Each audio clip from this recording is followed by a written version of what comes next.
გამარჯობა, თქვენ უსმენთ პოდკასტ ქრონოლაბი. როდესაც ისტორიას ვაკვირდებით, ხშირად უშვებთ შეცდომას და მას განვიხილავთ როგორც უბრალო მოვლენებისა და თარიღების ჯაჭვს. თუმცა, თუ ისტორიას მოვიპყრობთ როგორც მკვლევარი ეპყრობა ლაბორატორიაში ექსპერიმენტს, დავინახავთ, რომ თითოეული მოვლენა კონკრეტული მიზეზის, პირობებისა და კანონზომიერების შედეგია. ომი კაცობრიობის ისტორიაში ყოველთვის იყო ყველაზე მასშტაბური და უმართავი პროცესი. 1000 წლეულების განმავლობაში ითვლებოდა, რომ როდესაც ომი იწყება, ყველანაირი კანონი და წესი აზრს კარგავს. ძველ რომში არსებობდა ცნობილი ფრაზა: როდესაც იარაღი ლაპარაკობს, კანონები დუმან. მაგრამ მე-19 საუკუნის შუა წლებში ევროპაში დაიწყო პროცესი, რომელმაც ეს მიდგომა ძირფესვიანად შეცვალა. შეიქმნა საერთაშორისო შეთანხმების სისტემა, რომელსაც დღეს ჟენევის კონვენციებს უწოდებთ. დღეს ჩვენი მიზანია ობიექტურად და დეტალურად გავაანალიზოთ თუ როგორ შეიქმნა ეს სისტემა, რატომ გახდა საჭირო მისი მუდმივი განახლება და როგორ მუშაობს ის თანამედროვე სამყაროში. ნებისმიერი სერიოზული ანალიზი იწყება კონკრეტული შემთხვევის შესწავლით. ჟენევის კონვენციის შემთხვევაში ეს კონკრეტული მომენტი 1859 წლის 24 ივლისს მოხდა ჩრდილოეთ იტალიაში სოფელ სოლფერინოსთან. იმ დღეს ერთმანეთს დაუპირისპირდა საფრანგეთ სარდინიის გაერთიანებული არმია და ავსტრიის იმპერიის ჯარები. 15 საათიანი ბრძოლის შედეგად 40,000-ზე მეტი ჯარისკაცი მოიკლა ან ძიმედ დაშავდა. იმ პერიოდში სამხედრო სისტემა საერთოდ არ ითვალისწინებდა დაჭრილი ჯარისკაცების დაორგანიზებულ მოვლას. დაჭრილი ჯარისკაცი ფაქტობრივად ბრძოლის ველზე რჩებოდა და იგი იღუპებოდა არა იმიტომ, რომ ჭრილობები ჰქონდა, არამედ გაუწყლოებისგან, ინფექციებისგან ან ბზის დარტყმისგან. ამ მოვლენებს სრულიად შემთხვევით შეესწრო შვეიცარიელი ბიზნესმენი ანრი დიუნანი. მას სულ სხვა ბიზნეს გეგმები ჰქონდა და საფრანგეთის იმპერატორთან გეგმავდა შეხვედრას, თუმცა სოლფერინოსთან ნახულმა სიტუაციამ მისი გეგმები რადიკალურად შეცვალა. დიუნანმა ადგილობრივი მოსახლეობის ორგანიზება დაიწყო მონასტრებსა და ეკლესიებში ჰოსპიტალების აშენება და ჯარისკაცების მოვლა იმის და მიუხედავად თუ რომელ მხარეს იბრძოდნენ ისინი. მან შემოიღო პრინციპი, რომ დაჭრილი ჯარისკაცი, როგორც კი იარაღს დებს, ის ხდება უბრალოდ უდანაშაულო ადამიანი, რომელსაც სჭირდება სამედიცინო დახმარება. ჟენევაში დაბრუნების შემდეგ დიუნანმა გამოსცა წიგნი სოლფერინოს მოგონება. მან ეს წიგნი ევროპის მონარქებსა და პოლიტიკოსებს დაურიგა და დასვა ორი კონკრეტული კითხვა. პირველი: შესაძლებელია თუ არა მშვიდობიანობის დროს შეიქმნას მოხალისეთა საზოგადოებები, რომლებიც ომის დროს დაჭრილებს მიხედავენ? და მეორე: შესაძლებელია თუ არა საერთაშორისო ხელშეკრულების დადება, რომელიც ამ მედიკოსებსა და დაჭრილებს ნეიტრალურ მხარედ გამოაცხადებს.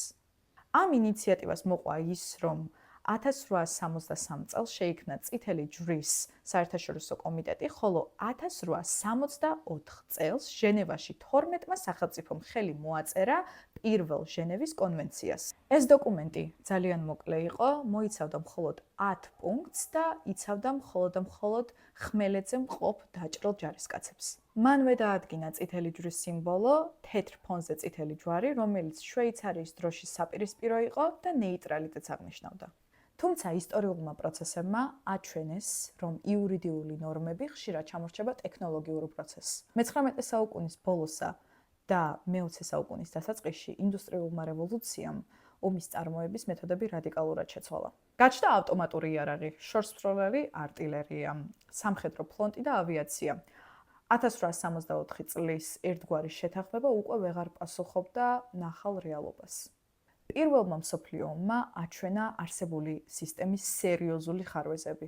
მილიონობით ჯარისკაცი ჩავარდა ტყვეობაში, ხოლო იმ დროის საერთაშორისო სამართალში არ არსებობდა მკაფიო წესები იმის შესახებ თუ როგორ უნდა მოპყრობოდნენ სამხედრო ტყვეებს. შედეგად, ტყვეების სიკვდილიანობა შიმშილისა თუ არადამაკმაყოფილებელი პირობების გამო ძალიან ხშირი იყო. ამ გამოცდილების გათვალისწინებით 1929 წელს ჟენევაში მიიღეს ახალი კონვენცია, რომელიც სპეციალურად სამხედრო ტყვეების უფლებებსა და პირობებს განსაზღვრავდა. მაგრამ ყველაზე დიდი კრიზისი საერთაშორისო ჰუმანიტარულმა სამართალმა მეორე მსოფლიო ომის დროს განიცადა.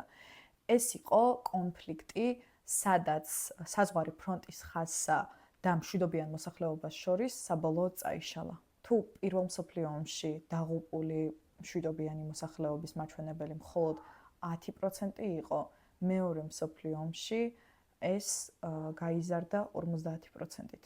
ქალაქების მასობრივი დაბომბვა, საკონცენტრაციო ბანაკები და გენოციდმა აჩვენა, რომ არსებული კანონები იცავდა ჯარისკაცებს, მაგრამ სრულიად უდაცვოდ ტოვებდა მშვიდობიან მოსახლეობას. სწორედ ამიტომ 1959 წელს მეორე მსოფლიო ომის დასრულების შემდეგ ჟენევაში შეიკრიბნენ მსოფლიოს სახელმწიფოების წარმომადგენლები და შექმნეს ეს 4 ძირითადი კონვენცია, რომლებიც დღესაც საერთაშორისო სამართლის საფუძველს წარმოადგენს. პირველი კონვენცია ეხება ხმელეთზე მოქმედი შეიარაღებული ძალების დაჭრილ და ავადმყოფ მებრძოლებს. ის ადგენს, რომ მედიკოსების სამედიცინო ტრანსპორტი და ჰოსპიტალები არ შეიძლება გახდნენ თავდასხმის ობიექტები. მეორე კონვენცია ავრცელებს ამავე პრინციპებს საზღვაო ომზე, ის იცავს ზღვაში დაჭრილ ავადმყოფ ან გემთ დამსხვრეულ სამხედროებს და განსაკუთრებულ სტატუსს ანიჭებს საავადმყოფო გემებს. მესამე კონვენცია დეტალურად განსაზღვრავს სამხედრო ტყვეების სტატუსს.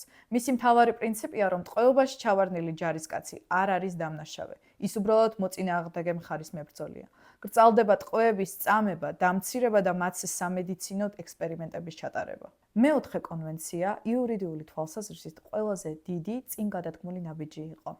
მან პირველად ისტორიაში შეიყვანა საერთაშორისო სამართლებრივ ჩარჩოში მშვიდობიანი მოსახლეობა. მეოთხე კონვენცია კრძალავს ოკუპირებულ ტერიტორიებზე სამოქალაქო პირების მძევლად აყვანას, კოლექტიურ დასჯას, მასობრივ დეპორტაციას და ოკუპანტი ქვეყნის მიერ საკუთარი მოსახლეობის დასახლებას ოკუპირებულ მიწებზე. მოგვიანებით 1977 წელს ამ დოკუმენტს დაემატა 2 ოქმი. ამის მიზეზი გახდა ის, რომ მე-20 საუკუნის მეორე ნახევარში ომის ხასიათი კვლავ შეიცვალა, გაჩნდა მრავალი სამოქალაქო ომი და შიდა კონფლიქტი. დამატებითმა ოქმებმა აკრძალა მშვიდობიანი მოსახლეობის შიმშილით დასჯა, როგორც საბრძოლო ტაქტიკა. ახლა კი მივადგეთ ყველაზე მძიმე, მაგრამ აუცილებელ კითხვას. რამდენად ეფექტურია ეს სისტემა რეალობაში? როდესაც დღეს ახალ ამბებს ვთავთ და ვხედავთ კადრებს უკრაინიდან, პალესტინიდან, ირანიდან თუ მსოფლიოს სხვა ცხელი წერტილებიდან, დანგრეულ სახლებს, გაპარტახებულ საავადმყოფოებს, ატირებულ ბავშვებსა და ოჯახებს. გული უბრალოდ გვიკვდება. ჩნდება უდიდესი უსამართლობისა და უსუსურობის განცდა. საუკუნეების განმავლობაში იწერებოდა ტომები, ტარდებოდა საერთაშორისო სამიტები, მუშავდებოდა დეტალურად მუხლები და პუნქტები, მაგრამ რეალობაში მაინც მიდის უდანაშაულო ხალხის გაუვნელებელი ტანჯვა და ხოცვა ჟლეტვა. ამ საკითხზე ანალიზი გვიჩვენებს, რომ საერთაშორისო სამართალს არ გააჩნია მსოფლიო პოლიცია, რომელიც დარღვევის მომენტში ადგილზე გაჩნდება და ძალადობას მყისიერად აღკვეთს. დოკუმენტები, რაც არ უნდა სრულყოფილი იყოს. ომს ვერ შეაჩერებენ, თუ ადამიანებმა და სახელმწიფოებმა პატივი არ სცეს სხვისი სიცოცხლის ფასს. ძნელია ცივი გონებით საუბარი, როდესაც ხედავ, რომ 21 საუკუნეშიც კი უდანაშაულო ხალხი იხოცება.